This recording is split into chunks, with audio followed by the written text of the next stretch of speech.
Le 19h30, Nathalie Malleux. Madame, Monsieur, bonsoir, bienvenue dans ce journal. À la une, la chaleur qui impose la vigilance auprès des seniors. Des communes activent leur plan de prévention. En France, ce sont les juniors qui sont priés de ne pas venir à l'école. Adeline Percep nous attend en zone rouge, dans les Landes. Des avions cloués au sol pendant 3 jours la semaine prochaine.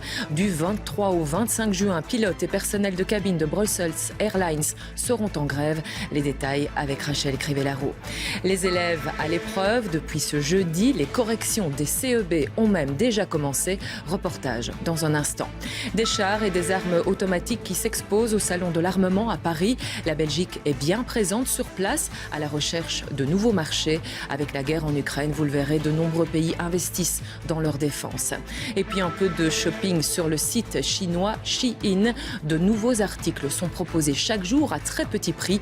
Le scan vous dévoile l'envers du décor de ces achats, sans doute trop bon marché.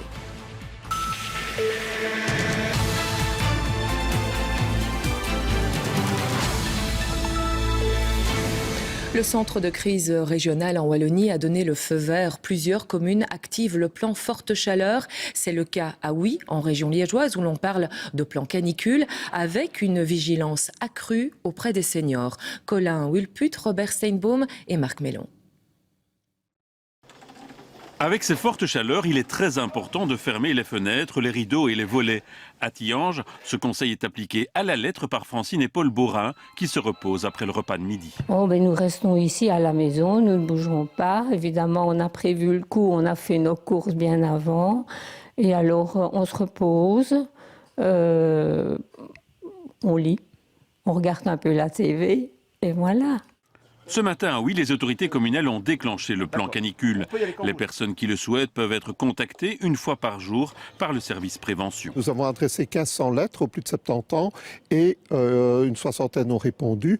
Et ces personnes sont contactées journalement en période de canicule. Avec la météo que nous connaissons, le service prévention de la ville de Huy sera donc proactif dans les prochains jours. Le plan canicule est déclenché jusque dimanche. Pour l'instant, on attend un message de BiAlert qui confirmera que que c'est à l'arrêt ou qu'on continue alors la semaine prochaine. Mais les températures, comme elles redescendent lundi, on présume que ce sera fini à ce moment-là. Cet après-midi, au service des urgences de l'hôpital de la Citadelle à Liège, il n'y a pas eu d'enregistrement de cas particuliers liés à la chaleur. Il faut à tout prix éviter les efforts physiques. Les travaux de jardinage, même lorsqu'ils sont effectués en matinée, sont fortement déconseillés. À partir d'un certain âge, si on reste dans une chaleur importante, on peut avoir une transpiration importante et avoir des problèmes, par exemple d'hypotension, avoir des chutes après à cause de l'hypotension. C'est très important de faire attention à ça. Pour éviter la prise en charge médicale, quelques conseils sont à prendre en compte. S'hydrater avant d'avoir soif, boire de l'eau plutôt que de l'alcool et du café qui déshydratent, manger léger, des légumes, des fruits, prendre une douche de temps en temps et ne pas aller au soleil faire des activités sportives dehors. La bienveillance à l'égard des personnes âgées est donc la priorité des services sociaux des villes et communes. À suivre dans ce journal, des lignes qui tournent à nouveau à plein régime à l'usine Galère. La production de chocolat a repris après 11 mois de travaux. Il a fallu réparer les dégâts dus aux inondations en région liégeoise. Des jouets aux couleurs arc-en-ciel saisis par les autorités saoudiennes. Pour elles, ce sont là des couleurs de l'homosexualité contraires à la morale publique. Et puis l'invité de jeudi en prime ce soir est le président de Défi, François De Smet. Nous parlerons économie et aussi abattage rituel. Et d'abord, donc, des jouets contraires à la morale publique, du moins aux yeux de l'Arabie Saoudite. Dans ce pays où l'homosexualité est passible de la peine capitale, des jouets multicolores viennent d'être saisis. Leurs couleurs ne seraient pas conformes à la foi musulmane. Même le dernier Buzz l'éclair subit les strictes règles sur place. Philippe Antoine et Camille Valentinelli. Cela ressemble à un reportage accompagné d'une musique de film d'action. Mais ce sont des images officiellement diffusées par le ministère saoudien du Commerce. Des inspecteurs visitent différents magasins. Ils y photographient et saisissent toute une série d'objets, des vêtements, des jouets ou encore des chapeaux dont le seul tort est d'être aux couleurs de l'arc-en-ciel.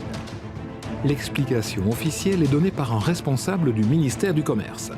Nous contrôlons les produits contraires à la foi musulmane et la morale publique qui affichent les couleurs de l'homosexualité en ciblant la jeune génération. Rien de très surprenant selon cette spécialiste du Moyen-Orient. Ce n'est pas surprenant dans la mesure où le royaume est toujours une monarchie répressive et adossée sur l'islam wahhabite qui était l'islam rigoriste. Et on sait que l'homosexualité est punie de la peine capitale. Ce qui est plus surprenant, c'est vraiment le timing. Pourquoi tout à coup des objets anodins, des jouets, sont surinvestis d'un sens qu'ils n'ont pas forcément. La complexité aujourd'hui, c'est aussi de comprendre le sens de ce message envoyé de façon très claire par les autorités saoudiennes. Plusieurs options semblent possibles. Une première raison, ce serait tout à coup quelqu'un qui, dans l'administration, voudrait faire du zèle.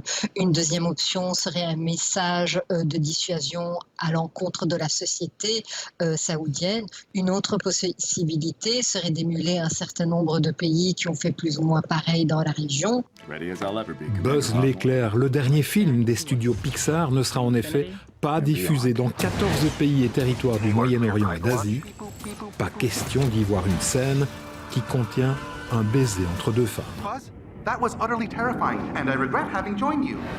Et toutes nos activités humaines, shopping, déplacement, travail, ont-elles un impact sur la neige en Antarctique? C'est ce qu'une équipe de chercheurs belges et néerlandais tente de savoir.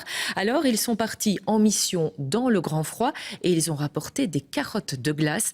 La suite des recherches a désormais lieu à Bruxelles. Arnaud Rubens, Bruno Duvillier et Olivia Grisard. Elles ont parcouru des milliers de kilomètres depuis l'Antarctique en 6 mois. Le trajet a été périlleux car elles doivent être conservées en permanence à moins 25 degrés. Mais ça y est, ces carottes de glace prélevées en Antarctique sont enfin arrivées à Bruxelles. Donc ici, ce qu'on a, c'est une carotte qui fait à peu près 50 cm. C'est une carotte d'un forage donc de 15 mètres. Durant 5 semaines, ces chercheurs sont partis là où le ciel se confond avec la terre par jour de mauvais temps, dans le grand froid de l'Antarctique. Des dizaines de prélèvements de neige ont été réalisés sur 3 sites différents. L'objectif de cette expédition est simple, connaître l'impact de nos activités humaines sur les couches de neige en Antarctique. Pour ce faire, direction le laboratoire. On analyse toute une série d'éléments chimiques qui ont la propriété de varier avec le temps au cours de l'année, donc qui ont une variation saisonnière, et ça nous permet de déterminer le début de chaque année, et on remonte comme ça de plusieurs siècles en arrière. Le processus d'analyse est très spécifique. Il faut être bien équipé pour travailler à moins 25 degrés. Nous découpons à haute résolution, tous les 5 cm, la carotte de glace. Ces échantillons, nous les faisons fondre et à l'aide de machines spécialisées, nous mesurons toute une série d'éléments chimiques, les isotopes de l'eau, l'oxygène, l'hydrogène, les sulfates, les nitrates. Tous ces éléments ont un cycle saisonnier qui nous permettent de dater la carotte et donc de reconstituer la quantité de neige qui tombe par an à la surface de l'Antarctique. Il est pour le moment difficile de savoir si les observations des chercheurs sont les résultats de variations naturelles du climat ou si elles sont liées à l'homme.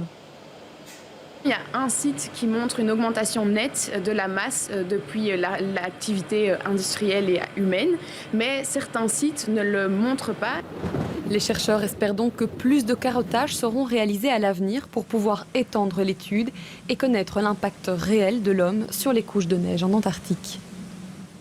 Et voilà qui referme ce journal, mais restez avec nous dans quelques secondes même. Place à Jeudi en prime. Notre invité vous est présenté par François de Brigode. À tout de suite.